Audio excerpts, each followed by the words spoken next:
안녕하세요. 저는 올해 34살이 된 가정주부입니다. 아마도 이런 말도 안 되는 사연이 또 있을까 싶고 많은 사람들의 비난을 피할 수는 없을 것 같기도 합니다. 하지만 그럼에도 이렇게 사연을 보내게 된 이유는 지금 제가 처한 상황에 어떻게 결정을 해야 할지 판단이 잘 서지를 않아서 많은 분들에게 조언을 받고 싶은 마음에 이렇게 용기를 내어 사연을 보내게 되었습니다. 우선 저는 결혼 전에 필라테스 강사로 일을 했었습니다. 그래서 취미가 운동이라 아이를 둘이나 낳고도 여전히 처녀의 몸매를 가지고 있어요. 제가 운동에 있어서 약간 병적으로 하는 경향이 있거든요. 그래서 애가 2명 있는 주부라고 하면 절대 못 믿는다고 하는 소리도 자주 듣고는 합니다. 그리고 그런 저를 남편도 만족해 했습니다. 주부가 되어서도 열심히 관리를 하는 저를 보면 너무 좋다고 했죠. 그래서 아이를 낳고도 연애 시절과 다름없이 애정이 깊었고 그래서 그런지 다른 부부들과 달리 저희의 사이는 날이 갈수록 더욱 행복해지는 느낌이 들었습니다.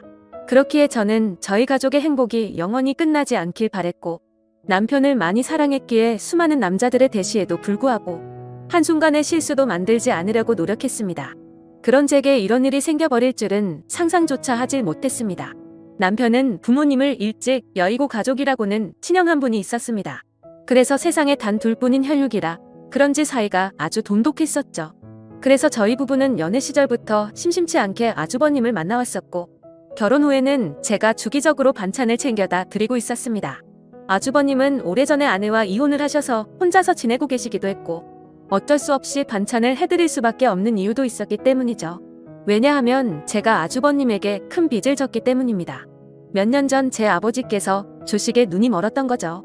전 재산을 전부 걸게 되는 실수를 하셨고 그 결과 엄청난 빚더미에 앉게 되었습니다. 문제는 저와 제 남편이 모은 돈으로는 도저히 감당이 되질 않았던 거죠. 그래서 여기저기에 돈을 빌리게 되었고 그때 아주버님께서 큰 돈을 빌려주셨습니다. 그 이후 저는 감사한 마음에 혼자 계신 아주버님께 반찬을 갖다 드리기 시작했고 몇 번을 그렇게 하다 보니 자연스러운 상황이 되어버린 거였죠. 아무튼 고마운 마음으로 시작하게 된 일이었지만 정말 내키지는 않았습니다. 제가 집에 찾아가면 아주버님은 항상 런닝 나시에 트렁크 속옷 차림으로 저를 맞아주셨거든요. 처음에는 그런 아주버님을 보고 이해가 되지 않았고 이상하게 생각을 했어요. 아무리 같은 식구가 되었다고 해도 옷은 좀 정상적인 복장으로 입고 있는 게 최소한의 기본 아닌가 하는 생각이 들었습니다. 그래서 아주버님께 그렇게 입고 계시다가 다른 사람이 배를 누르면 어쩌시려고 그러냐고 제 나름대로는 은근슬쩍 말을 돌려서 표현을 해봤죠. 그런데 아주버님은 음흉하게 웃으시면서 재수씨는 내가 이렇게 입는 게 싫은 거냐고 하시면서 되묻는데 저는 할 말이 없더라고요. 그래서 그냥 반찬 냉장고에 넣어드리고는 얼른 아주버님 집에서 나왔습니다. 혹시나 남편이 알면 둘이 죽고 못 사는데 아주버님과 오해가 생길 것 같아서 일단 말은 하지 않았어요. 그냥 제가 모른 척하고 음식만 가져다 드리고 나오면 되는 거지 생각을 했습니다. 그렇게 저는 매주 한 번씩 아주버님 댁을 찾아갔었죠. 그런데 결국 말도 안 되는 일이 벌어지고 말았습니다. 무더운 여름날이었습니다. 그날은 남편이 햇살서 문제가 생겨서 갑자기 부산으로 급한 출장을 가게 되었습니다. 그래서 아침부터 정신없는 남편을 도와서 짐 챙겨주는 것부터 시작해서 이것저것 바쁘게 하다 보니 너무 정신이 없었습니다. 결국 서로 신경이 날카로워졌고 티격태격 하다 보니 싸움으로 번진 거죠. 그렇게 무거운 마음으로 남편을 보냈습니다. 저는 좋지 않은 마음에 당장 뛰쳐나가서 친구를 불러 술이나 마시고 싶었죠. 하지만 아주버님께 반찬을 가져다 드리는 날이었기에 어쩔 수 없이 반찬 준비를 했고 저녁이 다 되어서야 아주버님 댁으로 찾아갔습니다. 집의 현관문을 열고 들어가자마자 술 냄새가 퍼졌고 아주버님의 취한 얼굴이 눈에 보이더군요. 식탁을 보니 제가 해다 드린 반찬과 함께 소주를 드시고 계시더라고요. 저는 아주버님께 무슨 술을 이렇게 부실하게 해서 드시냐고 말씀드리고 간단히 찌개라도 해드린다면서 얼른 요리를 해서 내어드렸습니다. 그런데 아주버님이 고맙다며 잠깐 앉으라고 하셔서 같이 식탁에 앉았습니다. 아주버님은 저에게 매번 자기 반찬까지 해다 주느라 몸이 고생이라며 고맙다고 하시더라고요. 그러면서 제게 술을 한 잔 따라 주셨어요. 아침부터 부부싸움을 해서 술을 마시고 싶었는데 잘됐다 싶어서 마셨죠. 저도 평소 주량이 한 병은 거뜬히 마셨었기에 쉽게 취하지 않을 거라는 생각에 아주버님과 천천히 얘기를 하면서 술을 마셨습니다. 그렇게 저는 아주버님과 진솔한 이야기들은 오랫동안 했습니다. 아주버님이 이혼을 하게 된 이유에 대해서 말씀해 주시는데 저는 처음 듣는 얘기였죠. 알고 보니 아주버님의 아내 되셨던 분이 사이비 모임에 너무 심하게 빠지시는 바람에 정말 할 수 있는 건 다 해봤다고 하더라고요. 근데 결국에는 마음을 돌릴 수 없었다며 눈물을 흘리시는데 그런 모습을 보고 있으니 너무 안타까웠고 가엽게 느껴졌습니다. 그렇게 저도 모르게 고민 상담을 해주다 보니 주량을 넘어서서 더 마시게 되었죠. 근데 평소와 달리 무더운 여름에 빈속으로 마셔서 그런지 엄청나게 빨리 취기가 올라오더군요. 사실 저는 술을 과하게 마시면 필름이 엄청 심하게 끊기는 편인데 결국 그날 저는 살면서 가장 후회되는 실수를 하고야 말았습니다. 한참을 얘기하다가 아주버님은 피곤하면 잠깐이라도 눈 좀 붙이고 가라고 했고 저는 머리도 빙빙 돌고 제정신이 아니어서 대답조차 못하는 상황이었습니다. 그러면서 아주버님은 저를 부축해줬고 저는 방으로 따라 들어가서 누웠던 것까지만 기억이 나네요. 그렇게 잠을 자다 잠시 깼는데 아주버님이 옆에서 제게 팔베개를 해주고 있었고 저도 술에 취해서 미쳐버린 건지 남편인가 착각하고 정신을 놓고 눈을 감았습니다. 그러자 아주버님은 저를 끌어안았고 그날 결국 절대로 해서는 안 될 사고가 일어났습니다. 문제는 그 다음부터입니다. 정말 말도 안 되는 실수를 하고 나서 아주버님께 제발 비밀로 해달라고 했고 최대한 빨리 빚은 갚을 테니 조금만 기다려달라고 했습니다. 그리고 반찬은 앞으로 가져다 드리기 어려울 것 같다고 했습니다. 반찬은 해줄 테니 와서 가져가라고 하기도 우습고 그런 상황을 보면 남편이 이상하게 생각할 게 뻔할 것 같아서였죠. 하지만 아주버님은 우리가 실수를 한 건 맞지만 좋았던 거 아니냐며 하는데 저는 생각하기도 싫어서 죄송하다고 하고는 집으로 돌아갔습니다. 그렇게 그 일이 있고부터 마법이 걸리는 날인데 주기가 점점 늦어지는 것 같았습니다. 정말 너무 불안해서 미칠 것 같더라고요. 설마 아니겠지라는 마음으로 임신 테스트기를 사서 해보니 두 줄이 뜨더군요. 어떻게 한 번의 실수로 이럴 수가 있나 싶었고 눈물이 났습니다. 남편과는 셋째 생각이 없었기에 철저하게 조심해서 관계를 가졌습니다. 그래서 남편이 알게 되면 저를 몸을 함부로 굴리는 그런 여자로 볼게 뻔했고 이혼하게 될까봐 너무 무섭고 겁이 났습니다. 저는 그 길로 당장 아주버님 댁으로 찾아갔습니다. 도대체 저한테 무슨 짓을 하신 거냐고 임신 테스트를 해봤는데 임신을 하게 됐다고 욕을 했습니다. 정말 하늘이 무너져 내리는 기분에 아주버님을 노려보며 눈물을 펑펑 쏟아냈습니다.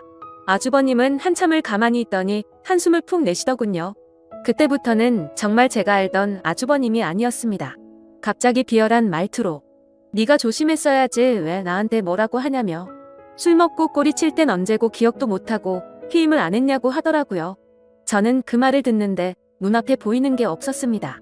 너무 어이가 없고 화가 나서 아주버님이라는 것도 잊고 달려가서 아주버님의 얼굴에 뺨을 때렸습니다. 아주버님의 돋보기 안경이 박살나면서 거실 바닥에 뇌동댕이 쳐졌고 아주버님은 저를 노려보시면서 이게 어디서 얼굴을 때리냐며 저를 밀쳤습니다. 저는 엄청 세게 밀려 그 자리에서 뒤로 나자빠졌습니다. 솔직히 그런 행동을 보고 나니까 무서워서 도저히 거기에 있지를 못하겠더라고요. 그래서 저는 얼른 뛰쳐나와서 집으로 돌아왔습니다. 집에서 몸을 살펴보니 밀쳐지면서 어디에 부딪혔는지 엄청 크게 멍이 파랗게 들었더라고요. 그런 제 모습을 보면서 너무 서러웠고 저는 옷도 갈아입지 않고 침대에 걸터 앉아서 엉엉 울고 있었습니다. 그렇게 울다 지쳐 저녁까지 잠이 들었던 거죠. 남편이 들어오는 것도 몰랐는데 갑자기 방에 불이 켜지더니 남편이 제 몰골을 보고는 깜짝 놀랐습니다. 펑펑 운 탓에 화장은 엉망진창이었고 몸에 큰 멍이 들어있었으니 말이죠. 남편은 이게 도대체 무슨 일이냐고 저를 추궁했습니다. 저는 아무 말도 못하고 그냥 가만히 있었습니다. 남편은 얼른 말하라고 계속 저를 다그쳤죠. 누가 봐도 물어보지 않는 게 이상한 상황이었습니다. 집에 왔더니 얼굴이 엉망진창이고 몸에 멍자국이 선명한데 어떻게 이걸 그냥 넘어갈 수가 있을까요? 정말 제가 너무 멍청한 실수를 또 해버리게 된 거죠. 그렇게 계속해서 추궁하던 남편은 갑자기 침대 옆에 놓인 물건을 집어들더군요. 살짝 고개를 들어서 봤더니 제가 테스트를 하고 놓아둔 임신 테스트기였습니다. 그걸 확인하더니 남편은 떨리는 목소리로 이게 도대체 뭐냐며 물었습니다. 저는 남편에게 아무 말도 못하고 여보 미안해 라고 하며 소리내 울었습니다. 남편은 한참을 말없이 가만히 서 있었습니다. 그렇게 있다가 저에게 누구냐고 물었고 제가 대답을 못하자 소리를 치기 시작했습니다. 누군지 빨리 말하라며 저에게 계속해서 물었고 저는 결국 사실대로 말할 수밖에 없었습니다. 저번에 당신이 출장 갔을 때 아주버님 반찬 갖다 드리러 갔다가 술 마시고 진짜 딱 한 번 실수한 거라고 말했습니다. 남편은 아무 말 없이 그 자리에서 얼어붙어 버렸습니다. 한참 동안 아무 말 없이 그렇게 저를 바라보던 남편은 너는 일단 나중에 봐 라고 말하고는 집을 나갔습니다. 저는 뭔가 되돌릴 수 없는 사고가 벌어질 것 같아서 갑자기 엄청 걱정이 됐습니다. 그래서 설마 하는 마음으로 얼른 남편의 뒤를 따라갔습니다. 근데 이미 문을 열고 나가보니 남편은 차를 타고 가더라고요. 그래서 저는 재빨리 택시를 불렀고 아주버님의 집으로 향했습니다. 너무 떨리는 마음으로 아주버님 댁에 다가가자 현관문이 활짝 열려 있더라고요. 가까이 다가가서 보니까 집안이 엉망진창이 되어 있었습니다. 온갖 물건들은 널브러져 있었고 아주버님의 얼굴 상태는 엉망이 되어 있었습니다. 남편은 어떻게 내 와이프랑 이딴 짓을 하냐고 그러면서 이제 나는 어떻게 해야 하냐면서 소리내 울면서 있더라고요. 저는 너무 무섭고 마음이 아파서 어찌할 줄 모르겠는 마음에 눈을 감고 울고 있었습니다. 아주버님은 남편의 말을 듣고 한참 동안 가만히 있더니 인간 같지도 않은 말을 내뱉었습니다. 네 와이프 간수는 네가 잘해야지 도대체 왜 나만 이상한 놈으로 만드냐고 하더니 둘 다 꼴보기 싫으니까 천박한 네 와이프 데리고 꺼지라고 하더라고요. 정말 목숨도 내어줄 것만 같았던 두 형제는 그렇게 순식간에 사이가 무너졌습니다. 저의 잘못 인정하고 반성합니다. 남편에겐 정말 죽을 죄를 지었다고 생각하고요. 근데 어떻게 같이 잘못을 저지르고도 저렇게 뻔뻔한지 소름이 끼쳤습니다. 잘못했다고 빌어야 할 상황임에도 불구하고 오히려 자신의 잘못은 인정하지 않고 와이프를 그렇게 내버려 둔 남편의 잘못이라며 남편 탓을 하는데 그걸 보고 있으니 저딴 더러운 사람과 관계를 가졌다는 제 자신이 너무 미웠고 미쳐버릴 것 같았습니다. 남편도 너무 크게 충격을 받았는지 현관에서 주저앉아서 울고 있었습니다. 그러더니 저와 아주버님을 번갈아 보더니 큰 소리로 욕을 외치고 밖으로 뛰쳐나갔습니다. 그렇게 밖으로 뛰쳐나간 남편과는 연락이 두절된 채로 1년이 지났습니다. 저는 어쩔 수 없이 아이를 낳게 되었습니다. 생명이 소중하고 제 아이가 잘못한 게 아닌데 어떻게 하나요? 아이를 볼 때마다 상처가 됐지만 미우나 고우나 그렇게 하루하루를 지내고 있었습니다. 생활비는 아주버님이 보내주시는 돈으로 아이에게 먹일 분유와 기저귀를 샀습니다. 사실 그 돈도 더러워서 받기가 싫었습니다. 그냥 제가 일자리를 구해서 돈을 벌어서 먹이고 싶었습니다.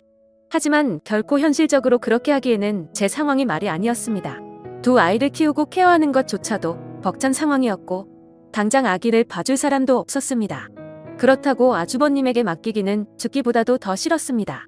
원래라면 큰아빠라고 불러야 하지만 큰아빠가 아닌 아빠라고 불러야 하는 건가 싶고 이런 거지 같은 족보를 만든 제 자신이 너무 싫었습니다. 정말 저도 모든 걸 포기하고 싶었습니다. 그래도 인간이라면 자기가 저지른 일에 대한 책임은 지는 게 맞는 것이라 생각했죠. 그리고 제 아이의 잘못도 아닌데 기껏 낳아놓고 내팽겨 칠 수는 없었습니다. 아무튼 저는 그렇게 지옥 같은 나날을 보내고 있었습니다. 그러던 중에 갑자기 모르는 번호로 전화가 오게 된 거죠. 전화를 받아보니 그토록 그리워하고 보고 싶었던 남편의 목소리였습니다. 하지만 남편의 목소리는 너무나도 차가웠습니다. 어떻게 알았던 건지 제가 아주버님의 아이를 낳은 사실은 이미 알고 있었습니다. 남편은 2번 다시는 저를 보고 싶지 않다고 했고 그 아이도 보고 싶지 않다고 했습니다. 그러니까 긴 말 하지 말고 이혼하자고 하더라고요. 저는 미안한 마음과 반가운 마음이 교차하면서 일단은 남편에게 안부를 먼저 물었습니다.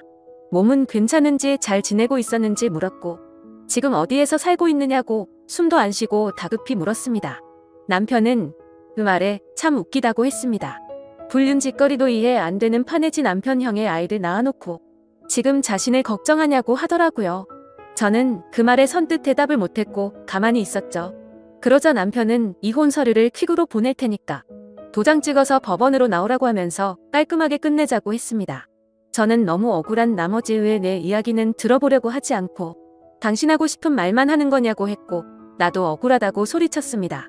저는 아주버님 때문에 내가 왜 이 꼴을 당하고 있어야 하는지 모르겠다고 했죠. 저도 술에 취해서 몸을 가누지 못했던 피해자인데 왜 내가 불륜녀로 당신에게 취급받아야 하는지 이해가 안 간다고 했습니다. 그러자 남편은 나는 내 목숨보다 소중하게 생각했던 내 형이랑은 이제 연락을 끊었고 자신이 죽는 한이 있더라도 2번 다시는 그 사람과 연락할 일은 절대로 없다고 단호하게 말했습니다. 저는 그런 남편에게 말했습니다. 당신이 그 사람과 영원히 연락을 끊게 되면 우리는 다시 같이 살 수 있는 거 아니냐고 했고 제발 한 번의 실수로 우리 사이를 끝내지 말아달라고 울면서 말했습니다. 그러자 남편은 아주버님과 저 사이에 생기게 된 아이는 어떻게 할 거냐고 물었습니다. 저는 잠시 고민을 하다가 결국 아이를 아주버님에게 보내겠다고 말했습니다. 저는 아이보다는 제 남편이 더 소중했었기에 과감하게 결정을 내렸습니다. 그렇게 저희는 며칠 동안 같은 얘기로 수도 없이 반복하면서 대화를 나누었고 결국 직접 만나서 얘기를 하게 되었습니다. 그동안 못 봤던 남편을 보니 너무 반가웠고 울고 불며 내달렸습니다. 남편은 제 진심 어린 마음을 알아주게 된 건지 차가운 목소리가 아니라 따뜻한 목소리로 긍정적으로 생각해보자고 하더군요. 그렇게 절대 다시 합쳐질 수 없다고 생각했지만 저희는 다시 합쳐서 살게 되었습니다. 남편과 같이 지내게 되면서 저는 아주버님과는 연락을 끊게 되었고 집도 절대 길 가다가 마주칠 일도 없도록 아예 다른 지역으로 이사까지 와서 예전과 같이 가정을 이루었습니다. 제 실수로 인해 파탄이 났던 저희 가정을 다시 예전처럼 돌리고 싶었고 남편에게 상처 준 게 너무나도 미안해서 정말 최선을 다해서 노력했습니다. 비록 제가 의도해서 그런 상황이 벌어지게 된 것은 절대 아니지만 결론만 두고 말하자면 남편의 입장에서는 제가 불륜녀밖에 되지 않는다는 것을 인정했습니다. 사실 대부분의 사람들은 이런 일이 벌어지면 바로 이혼을 해버리고 서로 각자 갈 길을 가겠지만 저와 남편은 그만큼 서로를 애정하고 사랑했었기 때문에 힘든 상황들을 버티기로 했던 거였죠. 그렇게 날이 갈수록 남편은 서서히 마음을 열어주었고 저희는 예전과 똑같지는 않겠지만 어느 정도 행복한 가정을 꾸려갔습니다. 그렇게 시간은 속절없이 빠르게 지나갔습니다. 그런데 며칠 전에 아주버님이 저에게 갑자기 연락이 왔습니다. 아이를 떠나보내고 잘 살고 있냐면서 묻는데 가슴이 미어졌습니다. 제 뱃속에 품고 지냈던 날들이 생각났고 잊으려고 했는데 아이가 너무 보고 싶어지더라고요. 그러면서 아이를 보고 싶으면 언제든지 와도 된다고 하더군요. 남편한테 말하면 껄끄러워질 수도 있으니 비밀로 하고 와도 된다면서 자신도 그동안 있었던 일에 반성한다면서 말하더라고요. 그래서 저는 솔직히 너무 고민이 되고 있습니다. 남편을 생각하면 인간 같지도 않은 아주버님과 두 번 다시는 마주치고 싶지 않지만 제 아이를 보고 싶은 마음이 날이 가면 갈수록 너무 커지고 있습니다. 남편에게 또 속이게 되는 것만 같아서 몰래 갔다 오기도 마음에 쓰이고 그렇다고 솔직하게 말하고 아이를 보러 갔다 온다고 하면 절대 이해를 해주지 않을 것 같아요. 저도 제가 너무 염치 없고 잘못된 생각을 하고 있는 거 압니다. 하지만 이런 제 마음을 제 스스로도 잡을 수가 없어서 너무 힘이 듭니다. 제가 어떻게 하는 게 좋을지 말씀 좀 부탁드립니다. 제 사연 읽어주셔서 감사드립니다.